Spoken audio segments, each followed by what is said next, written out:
Here you go, my dears, fresh from the garden. Thank you, Party. It smells so good. Yes, and I'm so hungry. Eat well, my loves. There's plenty. Wow, such a yummy recipe. Do try this recipe at home today. It is very easy to make and very delicious. Apart from being tasty, it is very healthy and nutritious too. I'm sure your kids will love it also. In South India, we generally make a dry curry called poriyal from raw banana.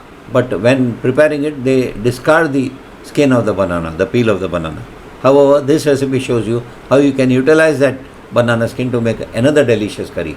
So whenever you buy a raw banana, you can get two curries. One is from the raw banana and one is from the peel, that's the skin.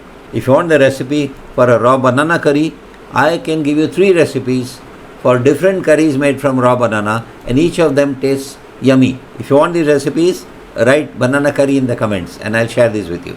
If you like this video, share it with your friends and relatives so that they can also try out my mom's secret recipes. And if you are not subscribed to my channel, subscribe right now so that you don't miss out on any recipe. I'll meet you again in the next video. Till then, take care. Bye-bye.